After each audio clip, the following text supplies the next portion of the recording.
দাম বৃদ্ধির পরও রিফুয়েলিং স্টেশনগুলোতে ঠিকমতো মিলছে না জ্বালানি তেল। গরম উপেক্ষা করে দীর্ঘ সারিতে অপেক্ষা করতে হচ্ছে গ্রাহকদের। যদিও আজ থেকে বিপণন কোম্পানিগুলো 10% বর্ধিত হারে তেল সরবরাহের কথা।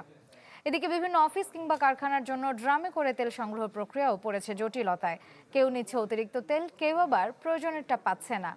ফলে বিদ্যুতের ভেলকিবাজির মধ্যে জেনারেটর চালাতে না পেরে অনেক প্রতিষ্ঠান বন্ধ রাখতে বাধ্য হচ্ছেন সংশ্লিষ্টরা।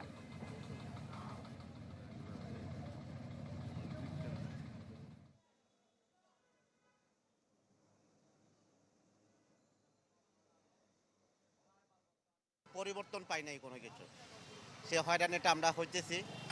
সিরিয়াল পাইয়ে কষ্ট করে রোদে পুরে তেল পাচ্ছি, এই আর কি। কুলে দিয়ে আপনি দাম বাড়াইছেন, ওইটা আপনি একটু দেখতে হবে দেশের মানুষ কিভাবে চলতে পারে, কিভাবে ইন্ডাস্ট্রি চলতে পারে।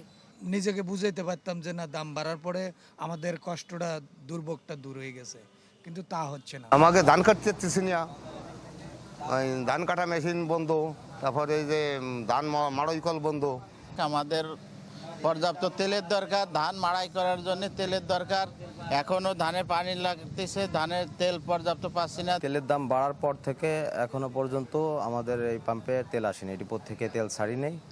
আর এটা না ছাড়ার কারণে ভোগান্তিটা আরও বেশি বাড়ছে আমাদের।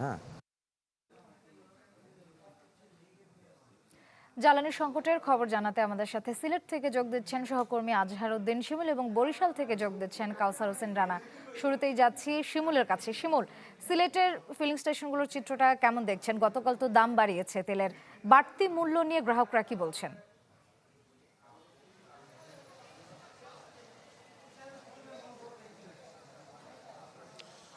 দেখুন শ্রেয়া, সারা দেশের মতো কিন্তু সিলেটের যে জ্বালানি সংকট চিত্র কিন্তু একই। আপনি আসলে গ্রাহকদের যে কথা জানতে চেয়েছেন, একটি প্রবাদ আছে, মরার উপর খাড়ার গা, অর্থাৎ বিপদের উপর বিপদ। যেখানে আসলে জ্বালানি সংকট কয়েকদিন ধরে চলমান দেশে, তার মধ্যে এই যে মূল্য, একটি অতিরিক্ত মূল্য সংযোজন করা হয়েছে, তারপরে কিন্তু গ্রাহকদের ভিড় আমরা পেট্রোল পাম্পগুলোতে দেখেছি।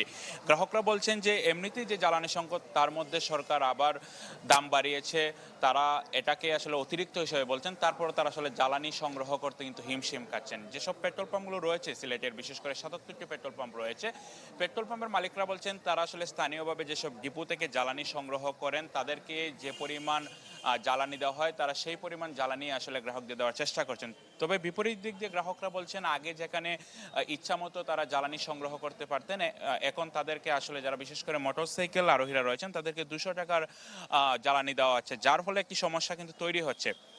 যদিও দেশের বিভিন্ন স্থানে আমরা দেখেছি জ্বালানি তেল সংগ্রহ করার জন্য বিশেষ করে মোটরসাইকেলের দীর্ঘ লাইন, কিন্তু সিলেটে আসলে মোটরসাইকেল যারা চালকরা রয়েছেন তাদের দীর্ঘ লাইন আমরা এখন পর্যন্ত চোখে পড়িনি। কারণ হচ্ছে সিলেটে খুবই যারা রাইড শেয়ারিং করেন তাদের প্রবণতা খুবই কম, যার কারণে আসলে আমরা দীর্ঘ লাইন দেখিনি। তবে জ্বালানি সংকট তো অবশ্যই রয়েছে। একই সাথে আপনি জানেন যে লোডশেডিংয়ের কারণে যে অফিস আদালতগুলো রয়েছে সিলেট অঞ্চলে, আমরা বেশ কিছু অফিস আদালতে গিয়েছি, সেখানে আমরা দেখলাম 2-3 ঘন্টা আসলে লোডশেডিং হয়, যার ফলে আসলে জেনারেটর চালাতে হয়। কিন্তু জেনারেটরের জন্য যে জ্বালানিটি সংগ্রহ করতে হয়, সেই জ্বালানিটি আসলে অনেকেই পেট্রোল পাম্পগুলোতে বিভিন্ন বোতল নিয়ে গিয়েও তারা পাচ্ছেন না বলে অভিযোগ করছেন।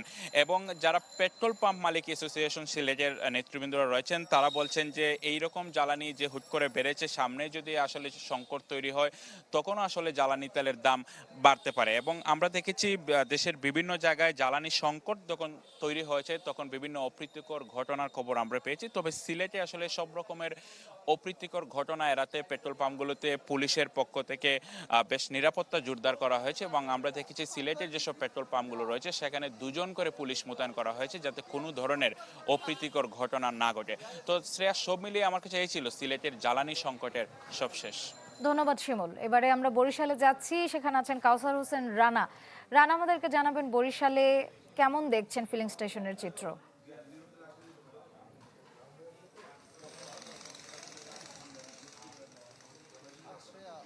তেলের দাম বৃদ্ধির পরে যে পুনর্নির্ধারণ করা হলো, তারপরে কিন্তু চিত্র কিছুটা পাল্টে গেছে। গতকাল যখন দাম বৃদ্ধি হয়েছে সকাল থেকে, তখনের যে পরিস্থিতি ছিল তার থেকে এখন আমরা কিছুটা ভিন্ন পরিস্থিতি দেখেছি। যদিও গতকাল সকালে এই দাম বৃদ্ধির খবরটি পৌঁছায় এবং তখন ফিলিং স্টেশনগুলোতে ভিড় ছিল, কিন্তু আজকে কিন্তু সেই ভিড়টি আমরা সকাল থেকে লক্ষ্য করিনি। এবং এখন বেলা বাড়ার পর, এখন যে বেলা গড়িয়ে যাচ্ছে, এখনও কিন্তু স্বাভাবিক পর্যায়ে যেমনটি থাকে অনেকটা তার কাছাকাছি কাছাকাছি এসে পৌঁছেছে। এই ফিলিং স্টেশনে কোনো পুলিশ প্রহরা না থাকলেও আমরা অন্যান্য যে ফিলিং স্টেশনগুলো দেখেছি সেখানে পুলিশ প্রহরা রয়েছে যে কোনো পরিস্থিতি মোকাবেলার জন্য। তবে সিটিএসবি সহ প্রশাসনের অন্যান্য যে কর্মকর্তা বা তাদের প্রতিনিধি দল যারা রয়েছেন তারা কিন্তু এখানে আসছেন, বিভিন্ন সময় পরিদর্শন করে যাচ্ছেন এবং বিশেষ করে ডিপো থেকে তেল ফিলিং স্টেশনে নিয়ে আসা এবং আনলোড করার যে বিষয়গুলো সেগুলো তাদের উপস্থিতিতে সম্পন্ন করা হচ্ছে। ফিলিং স্টেশন কর্তৃপক্ষ যেটি জানিয়েছেন যে তারা তেল যেটি পাচ্ছেন সেটি আগের তুলনায় যে রেশনিং পর্যায়ে যে দেওয়া হচ্ছে তার ফলে তেলটা আসলে ওইভাবে সব জায়গায় পৌঁছাচ্ছে না। বিশেষ করে ফিলিং স্টেশনের বাইরে বিভিন্ন খুচরা যে বিক্রেতা রয়েছেন, তেল বিক্রেতা বিভিন্ন উপজেলা পর্যায়ে বা বিভিন্ন দোকানে, যেখান থেকে জেনারেটর সহ কৃষক সহ অন্য যারা রয়েছেন